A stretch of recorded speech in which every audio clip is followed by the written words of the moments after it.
Thanks so much for enabling me to, or inviting us to be here this morning. As you know, I sort of grew up here. And I remember when that first hymn was being sung, Paul, we read the last verse, demands my soul, my life, my all. I remember the pastor here in the 50s, and he changed the words,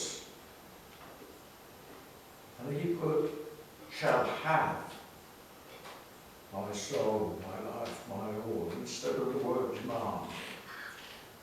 Probably didn't like demands, and it may not be such an appropriate one, because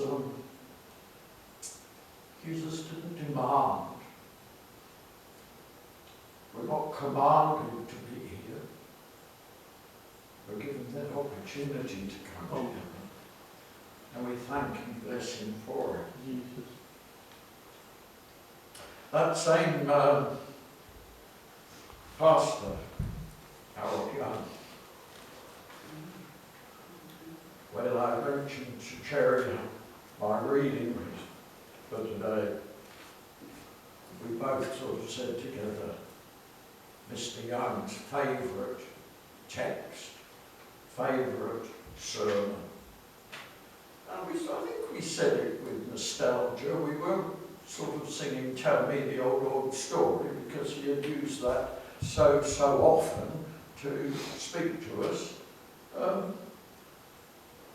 It was a story that resonates with many. Resonates because it describes the root, if you like, of how many of us have found Jesus. Perhaps through wandering, and even maybe through getting the wrong opinion of him. I know. And then somehow it's been changed. Oh, thanks very much. And then we have the chance to go on with him correctly.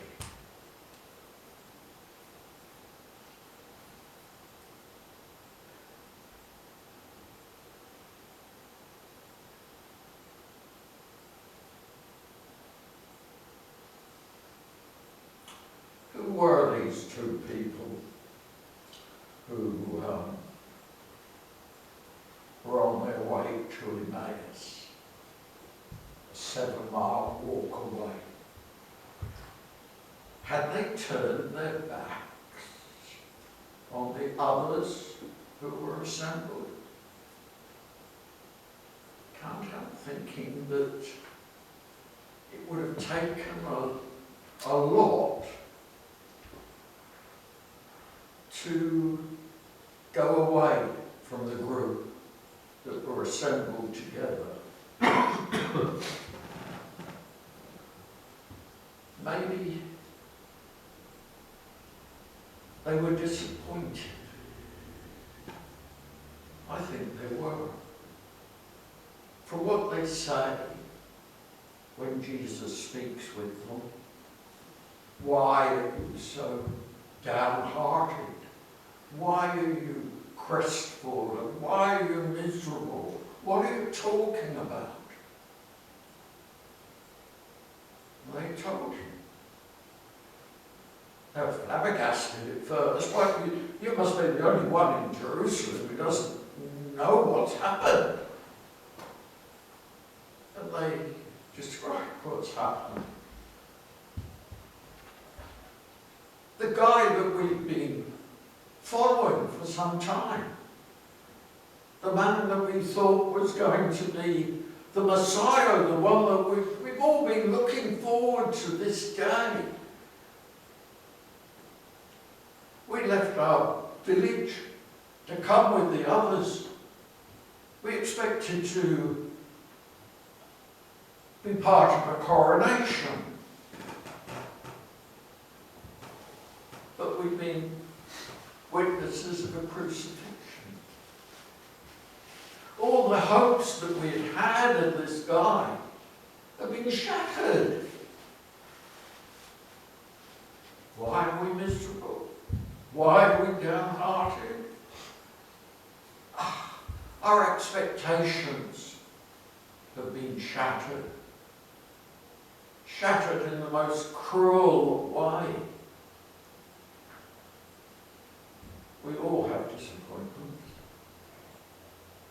Usually they're things which we get an opportunity once, maybe twice, to put right or to accomplish what we haven't managed.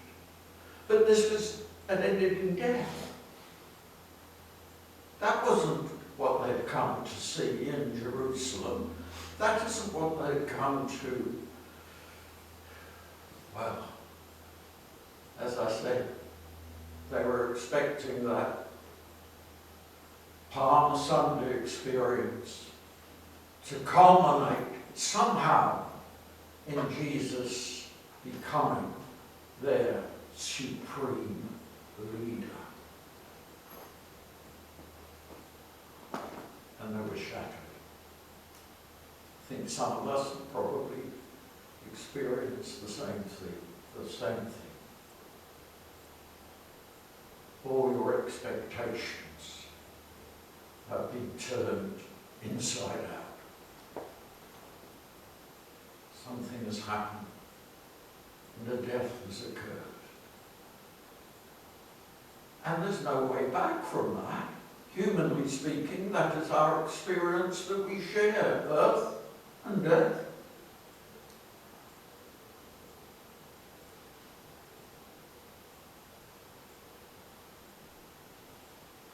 It had got worse. Not only was this Messiah crucified, but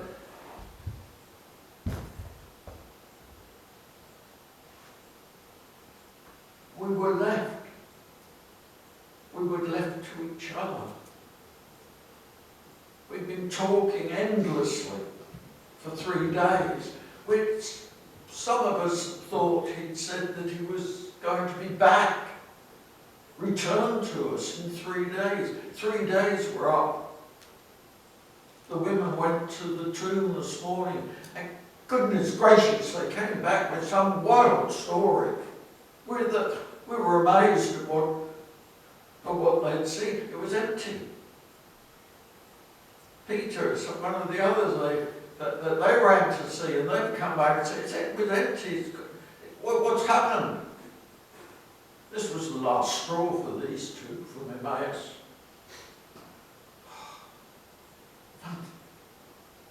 All those expectations have gone. What can we do? Go back home. Maybe. It was the same day. Now, that same day, 2 of them were going to a village called Emmaus, about 7 miles away. It's Easter Sunday still. Who were the 2? One of them's named, but nothing more. 2 of the many disciples with a small d rather than the big 12 or 11 that maybe deserve a capital D for the word disciple. 2 of the other followers, and there must have been so many. But they were well known. They were part of the people who were admitted to the room where the disciples were in hiding, locked for fear of they might be next.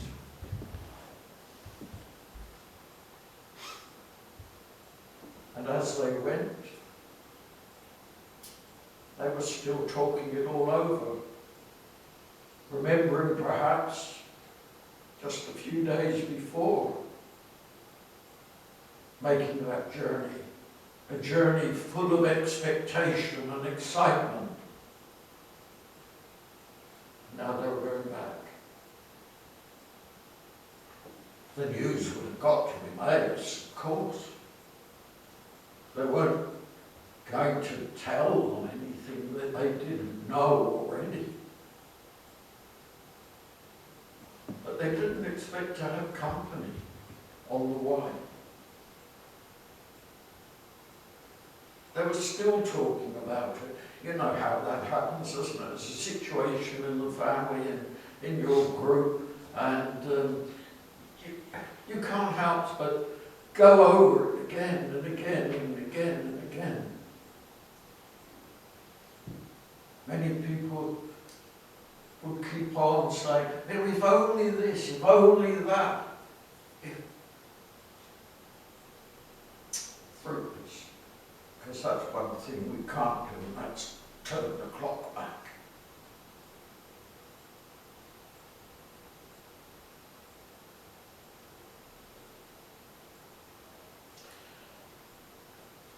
He asked them, what are you discussing together as you walk along? And they stood still. They couldn't believe there was someone who didn't know. What things are you talking about? Jesus asked them. About Jesus of Nazareth, they replied. He was a prophet, powerful in word and deed before God and all the people. Yes. Yes. He was that. He was a prophet. He was powerful in word and deed before God and before people. There'd been many. There'd been many in their history who could have had those words said about them. Jesus was a different dimension. The chief priests and our rulers handed him over to be sentenced to death, and they crucified him. But we had hoped he was the one who was going to redeem Israel. They had the wrong expectation. He wasn't going to redeem Israel. He was going to enable the redemption of the world. Their mind was parochial.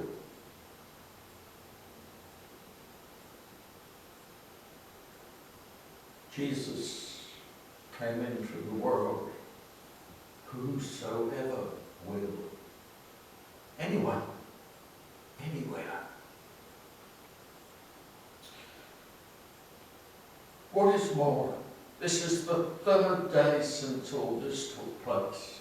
Maybe they said, Jesus had said about 3 days, and that's been a disappointment. Some of our women have amazed us. They went to the tomb early this morning, they didn't find his body. They came and told us they'd seen a vision of angels who said he was alive. How stupid. What do you mean alive? We saw him die. They didn't even need to break his legs. He died quickly.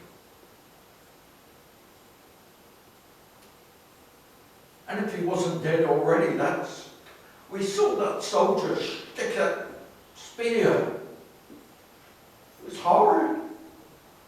Right into him. They took his body away. He was dead, all right.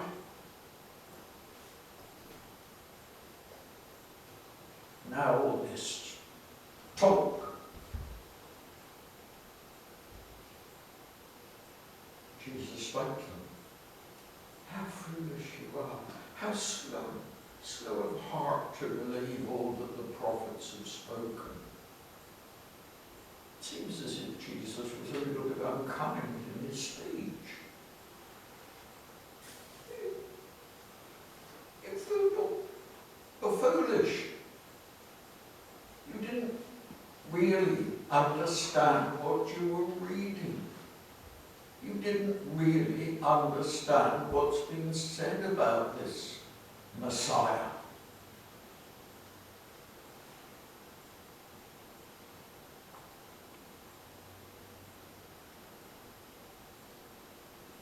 Maybe it's Jesus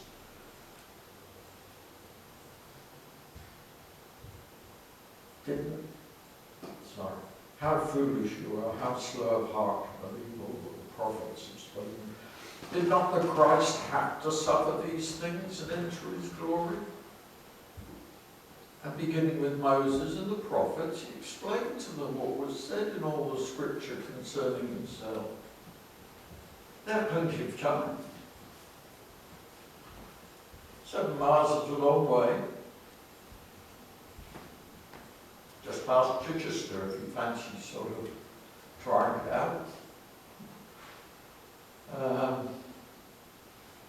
If it was a good road, not much traffic, you might do it in a couple of hours. I don't think they were in the mood to hurry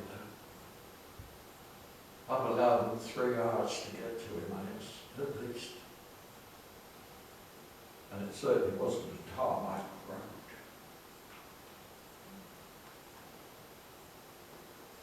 So what did Jesus tell them? What did Jesus say to all of them when they were gathered later? Beginning with Moses and the prophets, he explained to them what was said in the scripture concerning himself.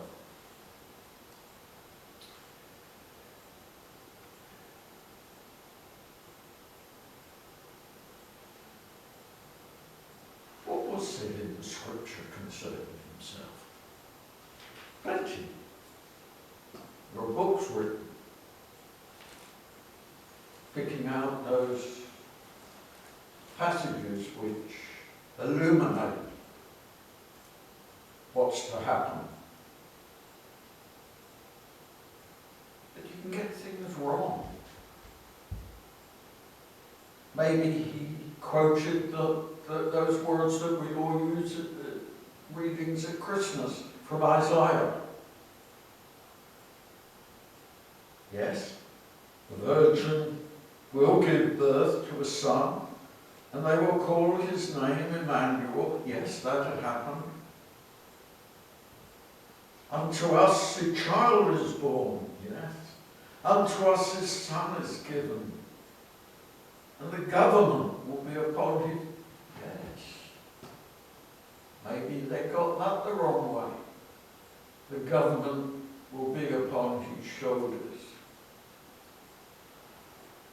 That could be interpreted differently. He'll be called Wonderful Counselor, Mighty God, Everlasting Father, Prince of Peace, all of these wonderful titles. But if they got that bit wrong about the government, taking over the government, then they missed the point. The point wasn't a man taking over the government of an insignificant little, well, it wasn't insignificant, that's right, but it was quite a small piece of the Roman Empire.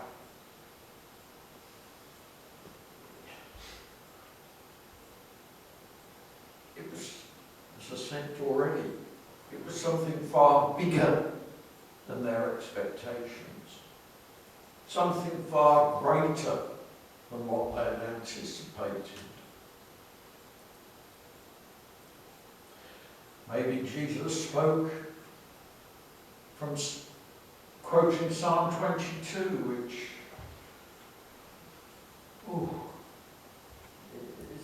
is nasty to read. Some of the things what it says there. God, why have you forsaken me? They poured over that with the disciples for the last 3 days.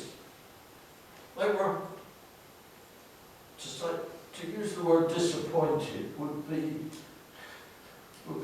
too small a word, but they were thoroughly perplexed. Why? Why should Jesus have said this?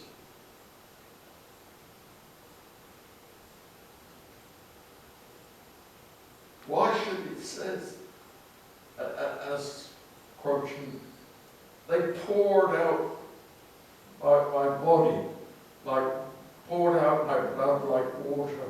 All my bones are out of joint. My heart has turned to wax. It's melted within me. My strength is dried up like a potsherd. My tongue sticks to the roof of my mouth. You lay me in the dust of death. Dogs have surrounded me. A band of evil men has encircled me. They pierced my hands and my feet. I can count my bones. People stare and gloat over me. They divide my garments amongst them. They cast lots for my clothes. That's what the psalmist had said 1,000 years back. Yeah. And I thoroughly could understand those words. Because regrettably, they'd all come true. Some of these things they'd seen for themselves. It was too terrible. They'd gone over and over and over. And now this man is speaking to us like this. He's saying that we got that wrong. It wasn't a tragedy, it was a triumph. Anyway, they reached Emmaus. Come in and have something to eat. Ah, no, I'll go. Oh, no, you must come. Well, we lived in that sort of part of the world, and that's still the attitude of many of these people. Come in. Share tea. They wouldn't have tea, but I remember once being out in the, well, I suppose it's in the Sahara, with a coach load of us from the capital, from Khartoum, where I was in Sudan. And we were archaeologists for the day, or for a few days, going to see some of the old relics of years gone by in Sudan. And we needed to be helped along the way because it had got dark and the driver couldn't remember the way. We saw a pinprick of light and aimed for it.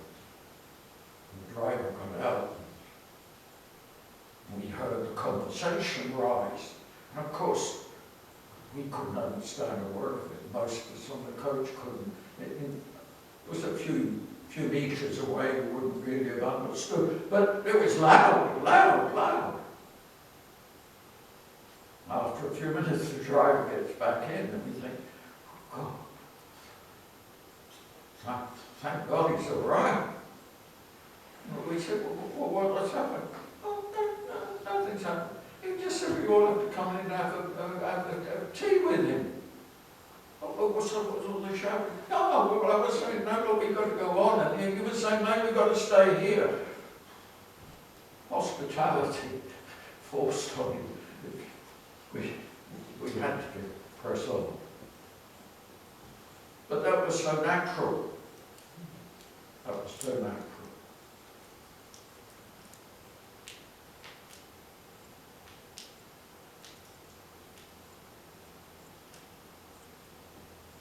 I don't know how long it took to prepare the meal.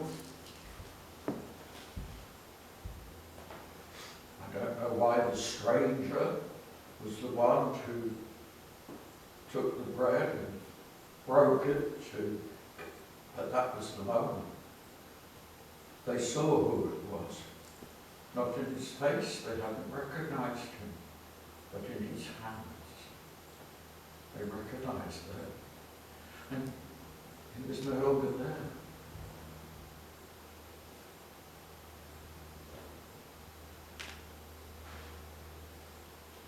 Of course, what do they say to each other? That Paul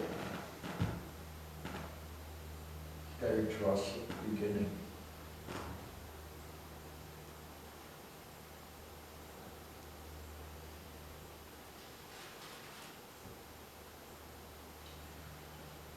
When he was at the table with them, and he took bread and gave thanks, he broke it, began to give it to them. Then their eyes were opened, they recognized him, and he disappeared from their sight. And they asked each other, were not our hearts burning within us while he talked with us along on the road and opened the scriptures to us? We knew something was happening. Of course you do after the event. It's so natural there. The words we can... It's what we would always say. No, we could feel it. We could feel it. There was something different about this guy. And they did something which then was almost unheard of. They went back to Jerusalem immediately. Well, if I just walk to Chichester, I think I'll be exhausted sitting at the cross there somewhere. I wouldn't be thinking of coming back the same day. Another 7 hours. Maybe that journey was quicker, even though they may have been tired. It was certainly more dangerous. People generally did not walk at night. Gates were locked in cities at night. How they were going to get in, it must have been a question on their mind, but they did.